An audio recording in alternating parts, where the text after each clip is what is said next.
Advertencia: este cortometraje contiene imágenes sensibles. La esclavitud en Estados Unidos fue una institución legal que existió desde la fundación del país hasta su abolición en 1865, afectando profundamente la economía, la política y la sociedad estadounidense. La esclavitud era una institución establecida y regulada en detalle por la ley. Los códigos de esclavos de los estados del sur prohibían a los negros tener propiedades, abandonar los predios de sus amos sin permiso, salir después de que caía la tarde, congregarse con otros esclavos, salvo en la iglesia, portar armas de fuego o golpear a un blanco, incluso en defensa propia. Los códigos prohibían que los blancos enseñaran a los esclavos a leer y a escribir, y negaban a los negros el derecho a testiguar contra ellos en los tribunales. No contenían ninguna disposición para legalizar los matrimonios o los divorcios de los esclavos. Si un amo mataba a un esclavo al castigarlo, el acto no era considerado un crimen. Sin embargo, los esclavos eran condenados a la pena de muerte por matar o incluso solo por resistirse a un blanco o por incitar a la rebelión. Los códigos también contenían disposiciones extraordinariamente rígidas para definir la raza de las personas. Todo aquel que tuviera un rastro de antepasados africanos era considerado negro. Estas reglamentaciones y docenas más sugieren que los esclavos vivían bajo un régimen homogéneo, duro y despiadado. Aunque de hecho, las leyes no eran aplicadas por igual. En ocasiones, los esclavos sí adquirían bienes, aprendían a leer y a escribir y se reunían entre ellos, a pesar de que las leyes establecían lo contrario. En resumen, dentro del sistema de esclavos existía una variedad considerable. Algunos negros vivían en condiciones que se parecían a las de las cárceles, controlados con rigidez y dureza por sus amos. Muchos otros, probablemente la mayoría, gozaban de cierta flexibilidad y de un grado considerable de independencia, cuando menos en comparación con el régimen prescrito por la ley. Por lo general, los pequeños agricultores supervisaban a todos sus trabajadores directamente y con frecuencia trabajaban muy cerca de ellos. En estas granjas, los negros y los blancos llegaban a tener una intimidad que era desconocida en las plantaciones grandes. La relación paternal entre estos amos y sus esclavos podía, como las relaciones entre padres e hijos, ser cálida y en algunos sentidos benevolente,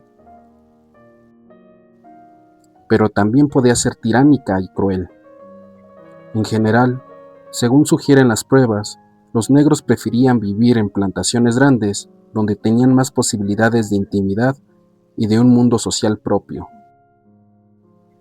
Aunque la mayoría de los amos de esclavos eran pequeños agricultores, la mayoría de los esclavos vivían en plantaciones medianas o grandes, con bastantes trabajadores afroamericanos.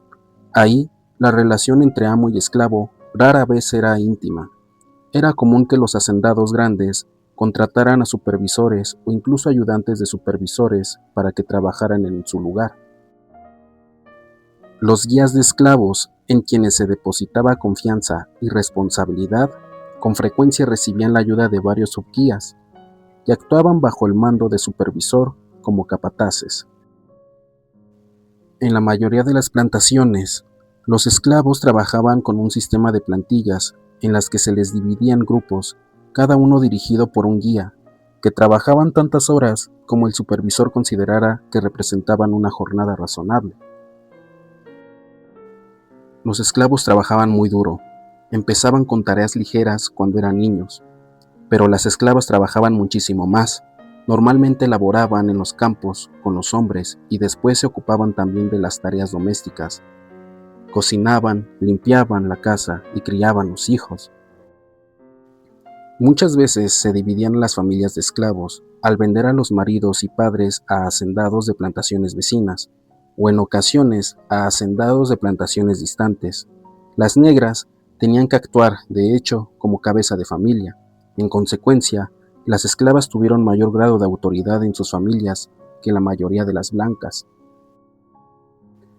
Las condiciones del sistema de esclavitud en Estados Unidos eran menos severas que las del Caribe y América del Sur.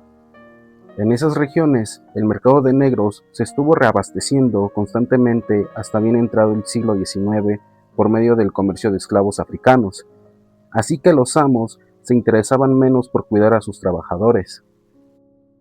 En Estados Unidos no había mucho abasto de esclavos recién importados, y por consiguiente existían claros incentivos económicos para mantener sana la población esclava.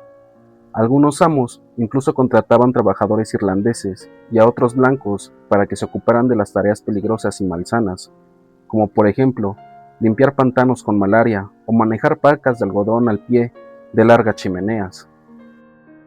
Sin embargo, los amos crueles o impulsivos en ocasiones olvidaban sus bolsillos al calor de la ira, y con frecuencia los esclavos quedaban en manos de la disciplina de los supervisores, los cuales, la gran mayoría de estos supervisores, no les importaba el bienestar de los trabajadores esclavos. La esclavitud de las ciudades se diferenciaba bastante de la del campo. En las plantaciones, más o menos aisladas, los esclavos tenían poco contacto con los negros libres y los blancos de clase baja. Había un abismo profundo, al parecer insuperable, entre la esclavitud y la libertad. No obstante, en las ciudades, los amos no podían supervisar a sus esclavos tan estrechamente si querían sacarles provecho. Algunos, sobre todo los que estaban capacitados como herreros o carpinteros, podían ser contratados por otras personas y trabajar para ellos después de su jornada, así que muchas veces trabajaban por su cuenta, y ni sus patrones ni sus amos se molestaban en vigilarlos. Por consiguiente, los esclavos urbanos tuvieron muchas oportunidades de mezclarse con los negros libres y los blancos. En las ciudades, la línea que dividía la esclavitud y la libertad era cada vez más tenue. Los amos de esclavos urbanos, temerosos de conspiraciones e insurrecciones, le vendieron gran parte de su propiedad masculina a hacendados. Las ciudades se quedaron con una gran cantidad de negras, pero seguían albergando un excesivo número de blancos. Esto quizás es la situación que seguramente explica por qué nacían tantos mulatos. De hecho, por regla general, los sureños blancos consideraban que la esclavitud era incompatible con la vida citadina, y conforme crecieron las ciudades del sur, disminuyó el número de esclavos que había en ellas. Pero, aunque la esclavitud en las ciudades disminuyó, la segregación de los negros libres y esclavos aumentó.